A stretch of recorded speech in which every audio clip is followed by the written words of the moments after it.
முட்டைக்கோஸ் பொரியல் வந்து இந்த மாதிரி செஞ்சு பாருங்கள். சாதத்துக்கு தொட்டு சாப்பிட்றதுக்கு மட்டும் இல்லை, சப்பாத்திக்கு தொட்டு சாப்பிடவும் ரொம்ப நல்லாயிருக்கும். இது நான் சின்ன சைஸ் ஒரு முட்டைக்கோஸை எடுத்து நல்லா சின்ன சின்னதாக வெட்டி எடுத்து வச்சுருக்கேன். காஞ்ச பட்டாணி வந்து ஒரு 1/4 கப்பு வந்து ஒரு 5-6 மணி நேரம் ஊற வச்சுட்டு குக்கரில் போட்டு வேக வச்சு எடுத்து வச்சுருக்கேன். ஃப்ரெஷ்ஷானதுன்னா நீங்கள் அப்படியே சேர்த்துக்கலாம். காஞ்சதுன்னா நீங்கள் ஊற வச்சு குக்கரில் வேக வச்சு சேர்த்துக்கோங்க. இப்போ வந்து பொரியல் செய்ய ஆரம்பிச்சிடலாம். கடாயில் வந்து கொஞ்சமாக எண்ணெய் சேர்த்துட்டு கொஞ்சமாக கடுகு போட்டு நல்லா பொரிய விட்டுடலாம். கடுகு பொரிஞ்சு வந்த பிறகு ஒரு 1/2 டீஸ்பூன் உளுத்தம்பருப்பு அதையும் போட்டு லைட்டாக கலர் மாறுற வரைக்கும் வறுத்துடலாம். பெரிய வெங்காயம் வந்து ஒரு பெரிய சைஸ் பெரிய வெங்காயம் அது வந்து சின்ன சின்னதாக வெட்டி சேர்த்துருக்கேன். சின்னதுன்னா 2 எடுத்துக்கோங்க. இப்போ வெங்காயத்துக்கூட ஒரு கொத்து கருவேப்பிலையும் சேர்த்து வெங்காயத்தை வதக்கிடலாம்.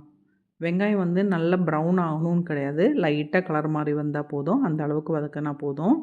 இந்த அளவுக்கு வதங்கி வரும்போது நம்ம வந்து இதில் வந்து முட்டைக்கோசு வெட்டி வச்சுருக்கிறத சேர்த்துடலாம். சேர்த்துட்டு நல்லா ஒரு 2 நிமிஷம் வந்து அந்த முட்டைக்கோஸை வந்து இந்த வெங்காயத்து கூட போட்டு வதக்கிடலாம். தண்ணி எதுவுமே நான் சேர்க்கலை, இதில் தண்ணியே சேர்க்க வேண்டாம் அந்த பொரியலுக்கு. இப்போ முட்டைக்கோஸை வந்து ஒரு 2 நிமிஷம் நம்ம இதில் போட்டு அப்படியே வதக்கி விட்டுட்டு இனி இதில் வந்து உப்பு சேர்த்துடலாம். உப்பு வந்து ஒரு 1/2 டீஸ்பூன் சேர்த்துருக்கேன். நீங்கள் உங்களுக்கு தேவையான அளவு உப்பு சேர்த்துருங்க. உப்பையும் சேர்த்து நல்லா கலந்து விட்டுட்டு இது அப்படியே வேகட்டு.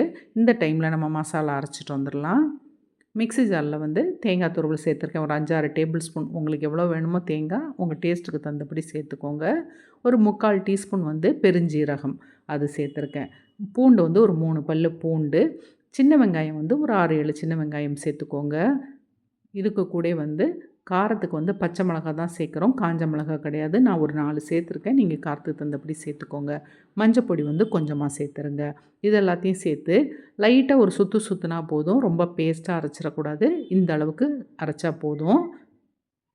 முட்டைக்கோஸ் வேகும்போது இடையில இடையில கிண்டி விட்டுக்கலாம். ஏன்னா நம்ம தண்ணியே சேர்க்காம தான் வேக வைக்கிறோம், இல்லைன்னா அடி பிடிச்சிக்கும். அதனால் இடையில இடையில கிண்டி விட்டுடலாம். கிண்டி விட்டுட்டு சிம்மில் வச்சு தான் இந்த முட்டைக்கோஸ் வந்து ஃபுல்லுமே நம்ம வேக வைக்கணும். இப்போ வந்து இந்த பட்டாணியை சேர்த்துடலாம். பட்டாணி வேக வச்ச தண்ணியை கூட வந்து சேர்க்க வேண்டாம். நம்ம எந்த தண்ணியுமே இந்த பொரியலுக்கு சேர்க்க போகிறதில்ல. பட்டாணியும் சேர்த்து நல்லா கலந்து விட்டுட்டு அப்படியே கொஞ்சம் நேரம் வேக விட்டுறலாம். இப்போ வந்து முட்டைக்கோஸ் வந்து நல்லா வெந்து வந்துட்டுது. நம்ம இப்போ அரைச்சி வச்சுருந்தோம் பார்த்திங்களா தேங்காய், அதை வந்து இதில் சேர்த்துடலாம். சேர்த்துட்டு நல்லா கலந்து விட்டுட்டு திருப்பியும் சிம்மில் வச்சே வந்து ஒரு 5லேருந்து ஒரு 10 நிமிஷம் அப்படியே வேக விட்டால் போதும். நம்ம இடையில இடையில கிண்டி விட்டால் போதும். இப்போ வந்து நல்லா இப்போ தேங்காய் அந்த பச்சை வாசனையெல்லாம் போய் நல்லா வதங்கி வந்துட்டுது.